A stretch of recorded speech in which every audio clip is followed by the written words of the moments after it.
अस्सलाम वालेकुम everyone. So in this video we are going to start the malabsorptive syndrome. ठीक है, अब माल एब्जॉर्प्टिव सिंड्रोम में बेसिकली ये वो सिंड्रोम्स होते हैं, ठीक है, जिसमें हमारे जो इंटेस्टाइन होता है उसमें कोई पैथोलॉजी आती है। ठीक है, बेसिकली हमारे पास इंटेस्टाइन के जो विलाए होते हैं ना उनकी हमारे पास एट्रोफी होती है। ठीक है, तो अब अल्टीमेटली क्या होता है कि आपकी जो एब्जॉर्प्शन होनी होती है ना डिफरेंट हमारे न्यूट्रिएंट्स की, वो नहीं होती है। ठीक है, तो अल्टीमेटली बॉडी में हमारे पास उन न्यूट्रिएंट्स की डेफिशिएंसी हो जाती है और फिर पेशेंट जो होता है अकॉर्डिंग टू दैट न्यूट्रिएंट जो है वो क्लिनिकल मैनिफेस्टेशंस दे रहा होता है। ठीक है, अब माल एब्जॉर्प्टिव सिंड्रोम में जो डिजीज़ हम लोग करेंगे ना तो उनमें हमारे पास सबसे इंपॉर्टेंट जो है दैट सेलिक डिजीज़। ठीक है, जो पेपर में हमेशा रिपीट होती है। ठीक है, फिर हमारे पास है हेपेटिक डर्माटाइटिस। ठीक है, ट्रॉपिकल स्प्रू है, इसके अलावा ब्लाइंड लूप सिंड्रोम है और फिर है विपल्स डिजीज़। ठीक है, अच्छा जी,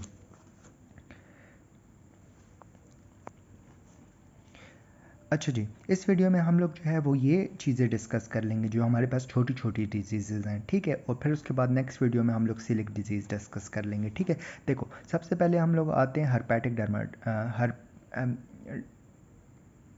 हर हर्पेटिफॉर्मिस डर्माटाइटिस या डर्माटाइटिस हर्पेटिफॉर्मिस। ठीक है, अब ये डर्माटाइटिस हर्पेटिफॉर्मिस में बेसिकली क्या होता है ना, ये बेसिकली हमारे पास ऑटो इम्यून डिजीज़ है। ठीक है, ऑटो इम्यून डिजीज़ है जिसमें बेसिकली आपकी स्किन इन्वॉल्व होती है। ठीक है, डर्माटाइटिस है ना तो स्किन इन्वॉल्व होती है, स्किन पे आपके जो है वो इची जो है आपके ब्लिस्टर्स बन जाते हैं। ऐसे मतलब ऐसे दाने बनते हैं, ब्लिस्टर्स बनते हैं जो इच कर रहे होते हैं। ठीक है, फिर उसके बाद जब आप म्यूकोज़ा और जो हमारा सॉरी एपिडर्मिस और डर्मिस के बीच में देखते हो ना तो वहाँ पे आईजीए एंटीबॉडी की डिपोजिशन होती है। ठीक है, आई ऑटो इम्यून एंटीबॉडीज़ होती हैं। ठीक है, फिर इसके बाद हमारे पास इसमें क्या होता है कि इंटेस्टिनल विलस की जो है वो एट्रोफी हो जाती है जीआईटी में। ठीक है, इस डिजीज़ में। ठीक है, अब ऑब्वियसली अगर इंटेस्टिनल विलस पे एट्रोफी हो गई है तो उसकी वजह से क्या होगा कि इंटेस्टाइन का क्या काम होता है। इंटेस्टाइन का काम होता है हमारे पास डिफरेंट वाइटामिन वगैरह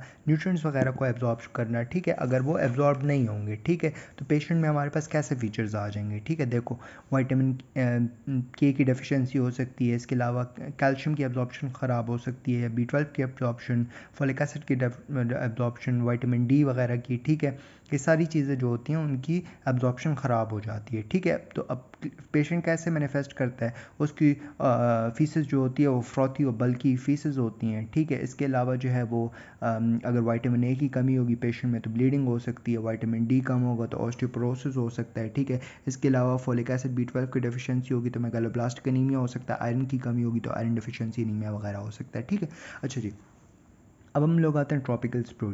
ठीक है, अब जो ट्रॉपिकल स्प्रू जो होता है ना ये बेसिकली हमारे पास इन्फेक्शंस डिजीज़ होती है। ठीक है, इन्फेक्शंस डिजीज़ होती है और ट्रॉपिकल एरिया में जो लोग रहते हैं ना उनमें उन लोगों में होती है, जैसे अफ्रीका हो गया, साउथ अफ्रीका वगैरह हो गया, या हमारे पास एशिया हो गया। ठीक है, नॉर्थ अमेरिका वगैरह। ठीक है, तो उन लोगों में होती है। ठीक है, अब इसमें बेसिकली क्या होता है ना ट्रॉपिक रिलेटेड है। ठीक है, तो इसमें क्या होता है डिफरेंट हमारे पास माइक्रो ऑर्गेनिज्म इन्वॉल्व होते हैं ट्रॉपिकल स्प्रू में। इकोलाई हो गया, क्लेप्सियला हो गया, इंटेरोबैक्टर हो गया। ठीक है, तो अब ये जो बैक्टीरिया होता है ना तो ये क्या करता है कि ये जीआईटी में इंटेस्टिनल विलस की एट्रोफी कर देता है, जिसकी वजह से वही फीचर्स आते हैं जो मैंने आपको ऑलरेडी बताए थे। ठीक है, कि आपकी फ्रोथियन बल्क की जो है वो स्टूल हो जाएगा, इसके अलावा माल एब्जॉर्प्शन हो जाएगी डिफरेंट चीज़ों की। ठीक है, अच्छा जी, इसके अलावा अब इसकी ट्रीटमेंट आप कैसे करते हो ना, तो ऑब्वियसली ये इन्फेक्शनस डिजीज़ है तो इसकी ट्रीटमेंट में हम लोग टेट्रासाइक्लिन 250 mg दे देते हैं। ठीक है, BD ट्वाइस अ डे। ठीक है, फिर आ जाते हैं ब्लाइंड लूप सिंड्रोम। ठीक है, अब जो ब्लाइंड लूप सिंड्रोम होता है ना बेसिकली इसमें क्या होता है ना जो हमारा इसको हम लोग जो है ना स्मॉल बाउल बैक्टीरियल ओवरग्रोथ भी कह सकते हैं। ठीक है, स्मॉल ब्लाइंड लूप सिंड्रोम में हमारे पास क्या होता है कि जो स्मॉल इंटेस्टाइन होता है उसमें बैक्टीरिया की ओवरग्रोथ होना शुरू हो जाती है। ठीक है, अब मैं आपको सिर्फ ये बताता हूँ कि जो स्मॉल इंटेस्टाइन है ना उसमें हमारे पास जो बैक्टीरियल ग्रोथ होती है ना, बैक्टीरियल लोड जो होता है वो हमारे पास 10⁻³ पर ml होता है। ठीक है, लेकिन और लार्ज इंटेस्टाइन में हमारे पास जो होता है वो बैक्टीरियल लोड जो होता है वो 10⁻10 तक होता है। ठीक है, लेकिन लार्ज की हम बात कर ही नहीं रहे। ठीक है, तो उसमें क्या होता है blind loop syndrome small intestine में होता है, इसमें जो होता है हमारे पास जो बैक्टीरियल ओवरग्रोथ हो जाती है। ठीक है, बैक्टीरियल ओवरग्रोथ होगी तो जो लोड हमारे पास 10⁻³ पर ml था ना वो अब 10⁻8 और 10⁻10 तक पहुंच गया है। ठीक है, मतलब बैक्टीरियल ओवरग्रोथ हो गई है। ठीक है, अच्छा जी, अब इसकी कॉजेज़ क्या हो सकती हैं ना, देखो, अब बैक्टीरिया किसी जगह में क्यों जो है वो ग्रोथ करता है, देखो या तो उस जगह की मोटिलिटी में मसला है, ठीक है, आपका खाना जो है वो नॉर्मल जिस रफ्तार से जाना था उस रफ्तार से नहीं जा पा रहा, मतलब कि आपकी कोई नर्व में प्रॉब्लम है जिसकी वजह से आपकी पेरिस्टाल से जो मोटिलिटी जो है वो डिस्टर्ब हो गई है, तो ऑटोनॉमिक न्यूरोपैथी हो सकती है, ठीक है। इसके अलावा हमारे जो स्टमक के जूसेस रिलीज होते हैं और जो स्मॉल इंटेस्टाइन में फिर जाते हैं अल्टीमेटली, तो वो उनका लेवल एसिड्स का लेवल कम हो जाता है, तो उसकी वजह से हमारे पास बैक्टीरिया की ग्रोथ ज़्यादा हो सकती है, ठीक है।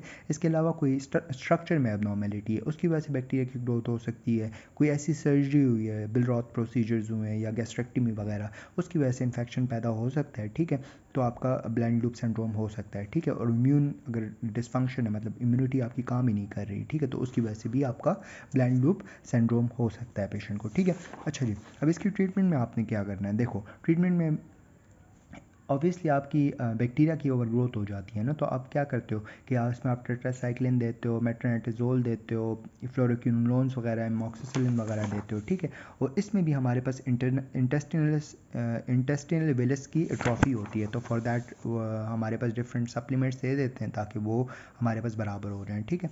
अच्छा, अब आते हैं विपल्स डिजीज़ पे, ठीक है। अब जो विपल्स डिजीज़ होता है ना, दैट्स बेसिकली हमारे पास एक बैक्टीरिया होता है, ठीक है, सही है, उसकी वजह से होता है, ठीक है, इन्फेक्शनल डिजीज़ है। अब बैक्टीरिया कौन सा है, ट्रोफाइरीमा विपल, ठीक है, ट्रोफाइरीमा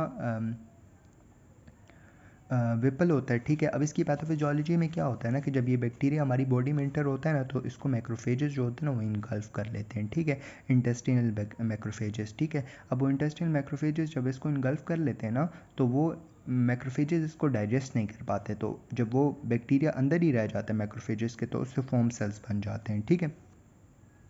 तो हमारी इम्यूनिटी जो होती है वो ख़राब हो जाती है क्योंकि मैक्रोफेजेस तो अपना काम ही नहीं कर पा रहे, ठीक है। इसके अलावा हमारे पास इंटेस्टिनल वेलिस एट्रोफी हो जाती है, ठीक है।